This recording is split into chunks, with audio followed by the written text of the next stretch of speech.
The wind that swept across the savannah that evening carried whispers, whispers of two sisters, who had once been cast into the wilderness by the man who had given them life.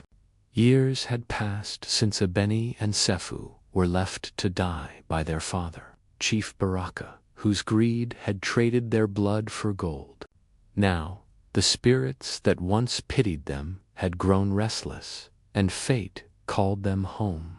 Abeni walked ahead, her staff carved from the bone of a lion, her eyes glowing faintly under the fading sun. Beside her, Sephu carried a basket of herbs and charms, her spirit soft yet fierce. The land they approached was both familiar and foreign, the same fields where they had once played, now haunted by silence and sorrow. "Do you think he still lives?" Sephu whispered. Abeni's jaw tightened. Men like him live long enough to face their sins. When they reached the edge of Enkara village, they found it broken, huts collapsed, fields barren, and the sacred drums silent.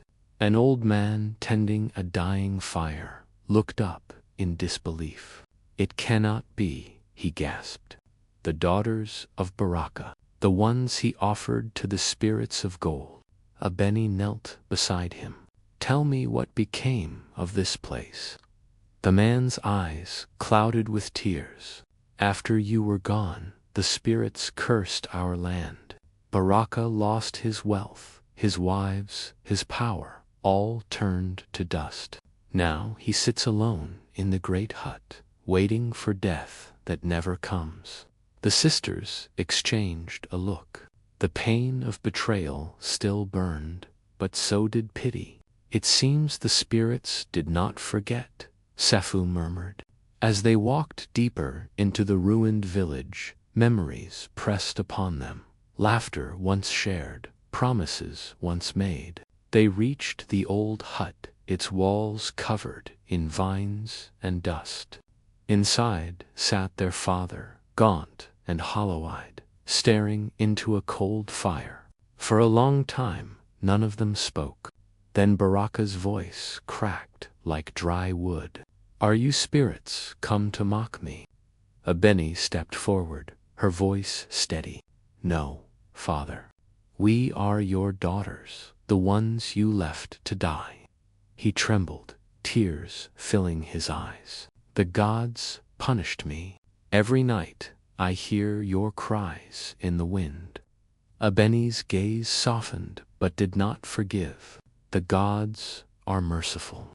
They let you live long enough to see what your greed destroyed." Sephu knelt, placing her herbs before him. "We did not come to curse you, father. We came to heal what remains, if you will let us." Baraka's hands shook as he reached for hers. "If healing will free me, then let it be done." But as Sephu began her chant, the air turned cold. Shadows gathered at the edges of the hut, whispering his name. "He cannot be healed," they hissed. "His debt is not to the living but to us." The sisters froze as black smoke coiled around their father, his screams echoing through the night. Abeni raised her staff, light flashing from its tip. "Spirits of vengeance, release him," she cried. But the voices only laughed. "You cannot undo what was done in greed." Then, in a final surge of wind, the smoke vanished, leaving only silence, and Baraka unconscious but alive. The sisters stood trembling, their hearts heavy. "The spirits are not finished," Abeni whispered. "They want more than his soul." Sephu looked toward the horizon, where the moon bled red through the clouds.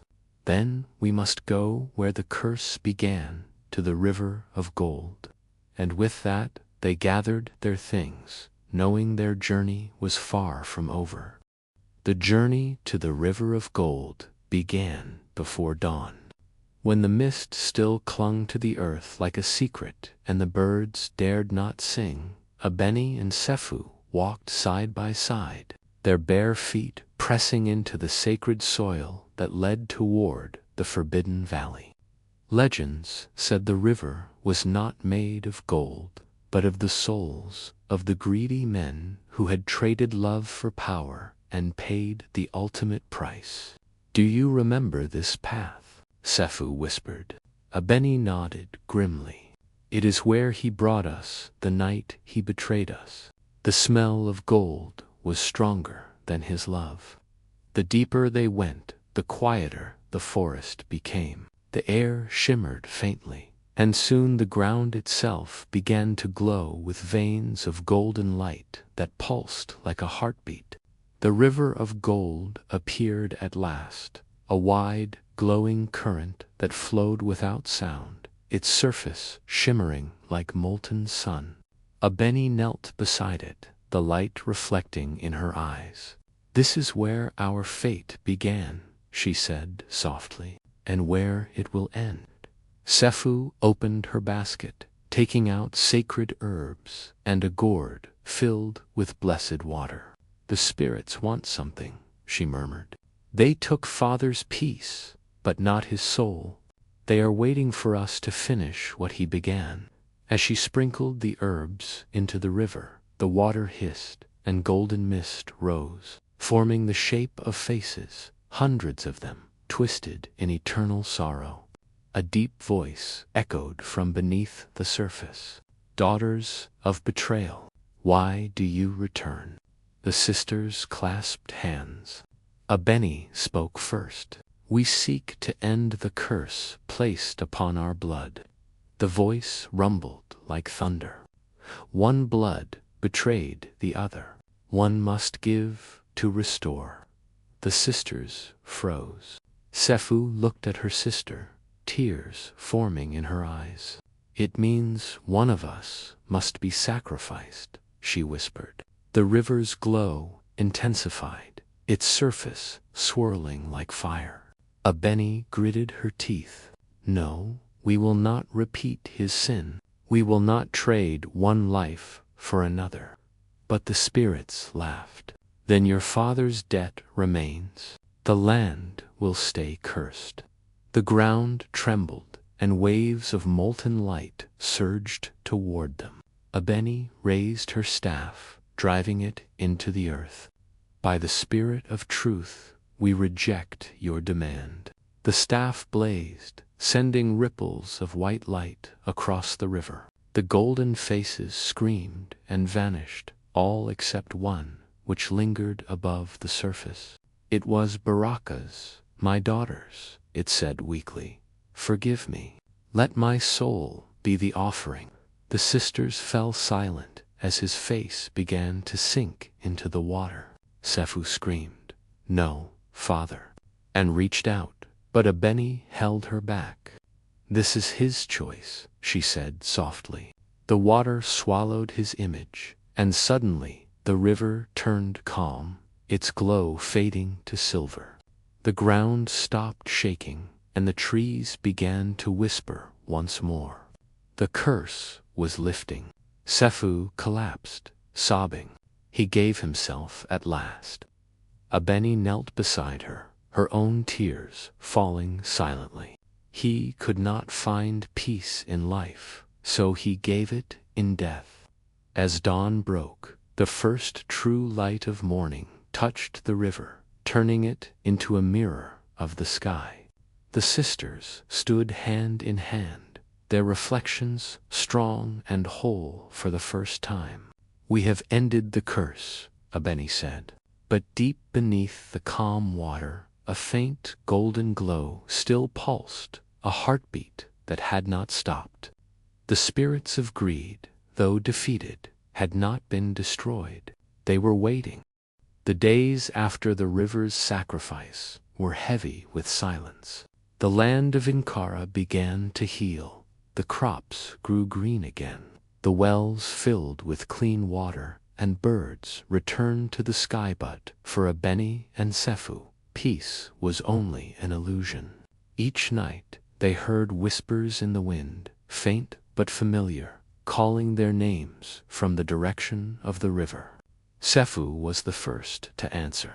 She would rise from her mat, eyes glassy, and walk toward the darkness as though sleepwalking. Abeni would follow, shaking her sister awake just before the golden mist reached her feet. "They are calling us," Sefu whispered one night, trembling. "The spirits of the river, they are not done." Abeni frowned.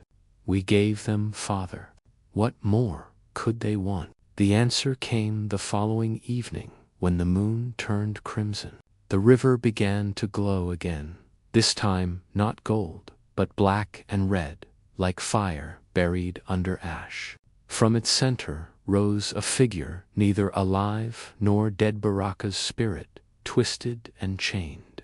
"You ended the curse," he groaned, "but you awakened the ancient debt. The river of gold was built upon blood older than mine." His chains rattled, each link shimmering with human faces, men, women, and children lost to the greed of their ancestors. "They want redemption," Baraka said, "and it cannot come without balance." The sisters stepped back, horrified. "Balance?" Abeni demanded. "What does that mean?"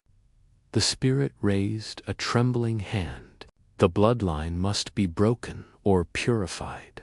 One must walk into the spirit world and close the gate." Sefu gasped. "The spirit world? No one returns from there." The river hissed as shadows gathered behind their father, whispering hungrily. Abeni's jaw tightened.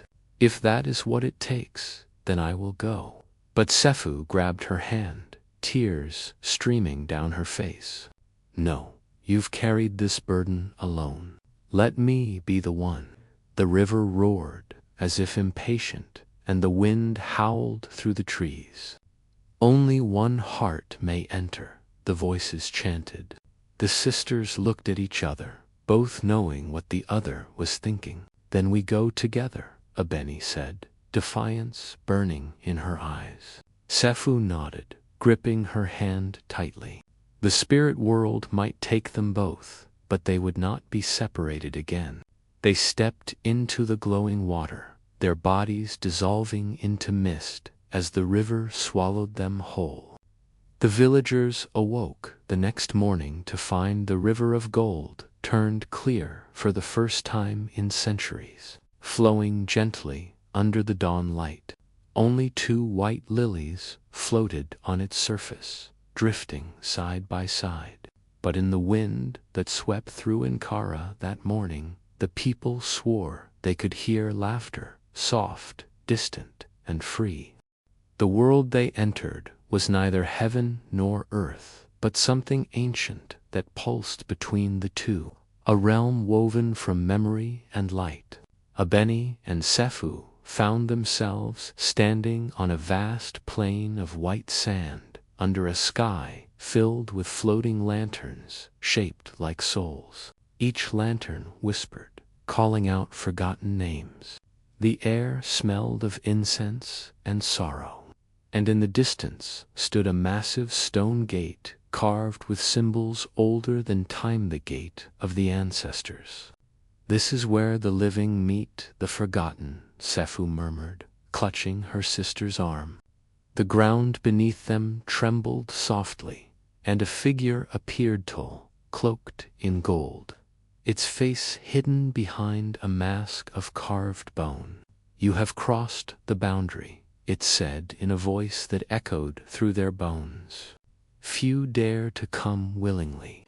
Abeni bowed her head. "We came to end the curse that binds our blood to greed."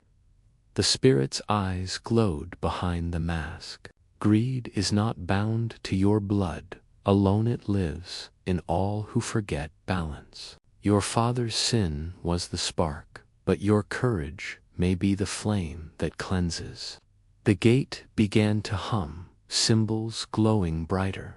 "To close the rift between the world of spirits and men," the being said, "one must surrender what they love most." Sefu's breath caught. "Love most," she whispered. Abeni turned to her, realizing the truth too late. The spirits had not asked for her father. They wanted the bond that had defied their judgment, the love between the two sisters. No, Abeni said fiercely. There must be another way. The spirit extended its hand, the air crackling with divine energy. Balance demands sacrifice. For a moment, time stood still. Sefu smiled softly, her eyes glistening. You've carried the pain, Abeni. Let me carry the peace. Before Abeni could stop her, Sefu stepped forward, placing her hand on the gate of the ancestors.